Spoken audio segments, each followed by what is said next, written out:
Dumating na ang oras. Mabiyayang araw ng Martes kapanalig, kapistahan ngayon ni San Dunstan. Sister Rose, agtara po ito ng Daughters of St. Paul para sa mabuting balita. Pagnilayan natin ang Ebanghelyo ngayon.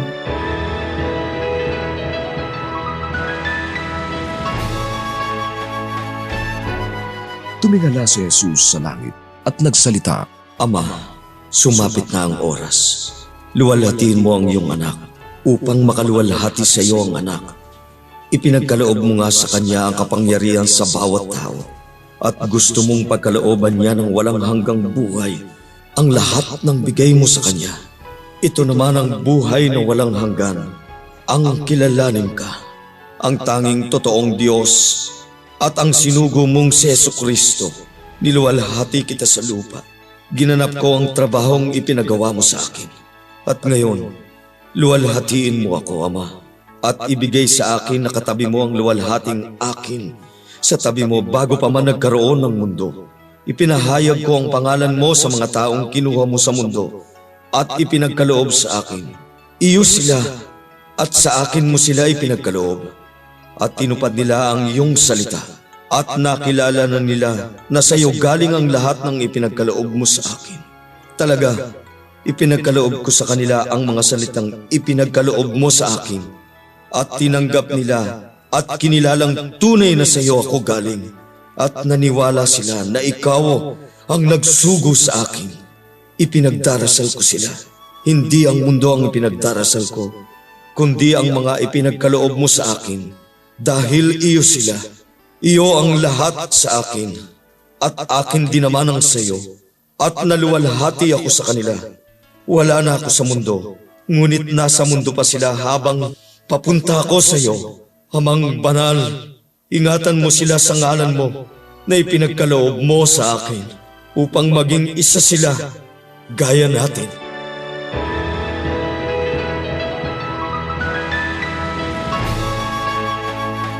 Today, Jesus allowed us to see what is in His heart and in His prayer. In His prayer, it is not about Him. Sa Kanyang panalangin, makikita natin ang ating mga sarili. He prays for us. He prays for His disciples. And there is something deeply moving here because Jesus knows who they are, who we are. He knows their weaknesses, their doubts, their coming failures. He knows that one day He will be betrayed. Another will deny Him, and the rest will abandon and run away from Him. And yet, He prays for them. Alam ng Diyos na hindi sila perpekto ang Kanyang mga tagasunod. Pero sila ang pinili niya. Jesus did not choose the worthy. He did not choose the flawless. He chose the sinners. Because the truth is, my dear friends, God does not call the qualified. He qualifies those whom He called. Sometimes we hesitate to come close to God, to Jesus, kasi pakiramdam natin, hindi tayo karapat-dapat, that we are not holy, that we are not good enough, that we are not enough, not worthy enough for the Lord. But listen to the heart of Jesus. He does not expect perfection from us because He came not for those who are already perfect. He came for the sinners.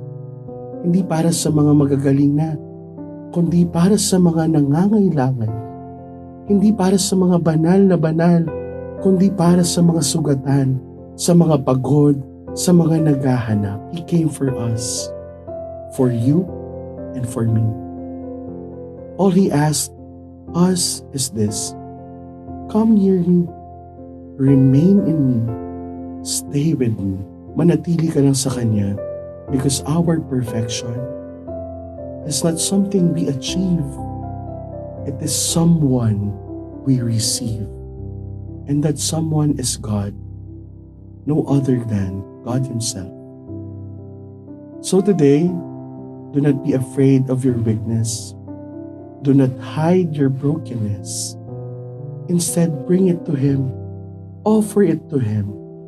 Because the same Jesus who prayed for his disciples is the same Jesus who would pray gently for you.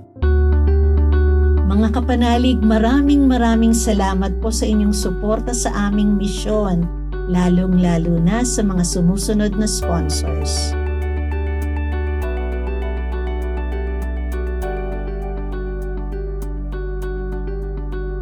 Subscribe, like, share, and follow po lines sa aming social media accounts.